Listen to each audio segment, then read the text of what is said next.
Hi guys, welcome back to another video which is going to help you achieve the goals that you want to in 2018. So if you haven't already, make sure you go back and watch last week's video because this is a staged series, so you need to make sure that you've covered the first point before you progress with the other ones. So last week we looked at values and vision, how to establish your values through a series of questions which has been outlined, which is process outlined by Dr. John Demartini.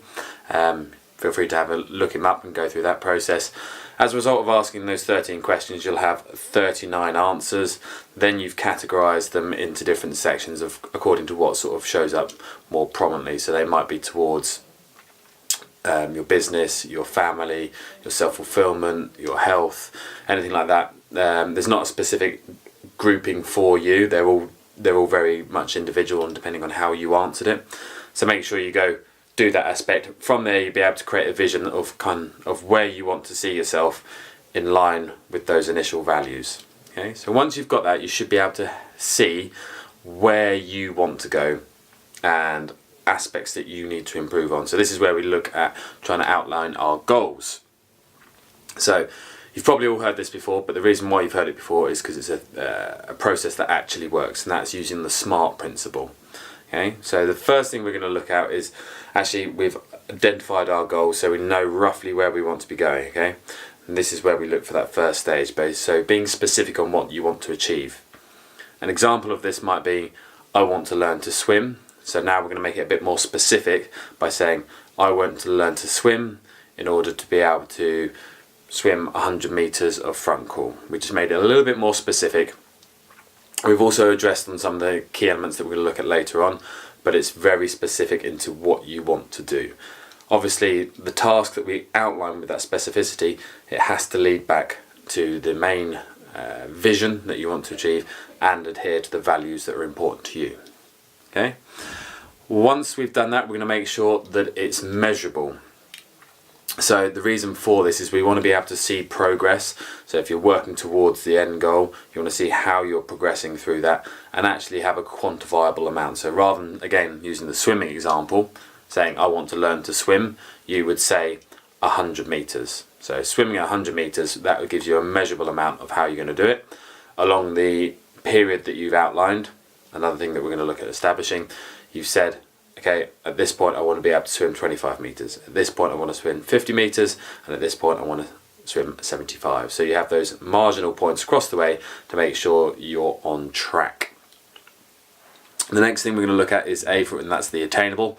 Attainable basically meaning that yes, we want our goals to be aspirational, but we also want to make sure that they're attainable. So a lot of the time people get caught up with a goal being this huge end thing, and it might be I want to be a millionaire by next week.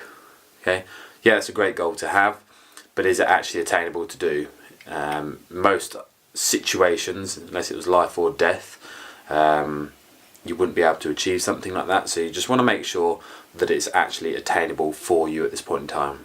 Not necessarily so small that you could achieve it just with one action, but it wants to be attainable rather than that overreaching goal. We can always come back once you've achieved that first one, set a bigger one, progress from that point.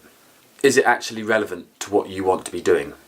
Okay, so looking back again at our values, does it actually bring you closer to working towards the things that are valuable to you, and do they adhere to that vision? Again, this is kind of leading back to the values questions that we looked at. A lot of things that people perceive to be valuable are actually what's pushed onto them rather than what they find valuable. So the most common one is money. People feel as if that's valuable to them and they've got to have money, they've got to have this.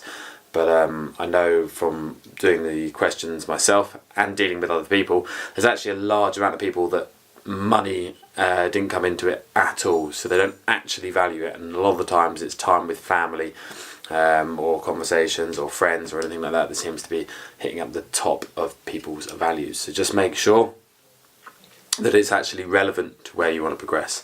And then the last one we're going to look at is time. So have you got an end goal, and when do you want to achieve it by? The ideal, I think personally, is a 3-month period, so you can break it down into 12 weeks.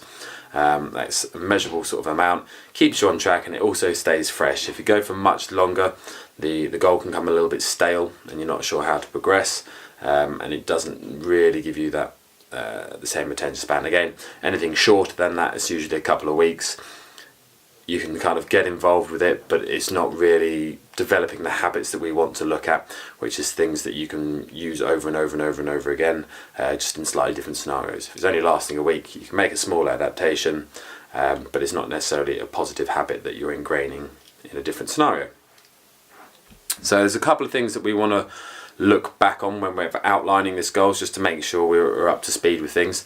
The first one is make sure it's precise in where you're kind of wanting to go, so you can see those key elements that we've addressed, whether it's specific, whether it's measurable, attainable, realistic, and timed. Okay.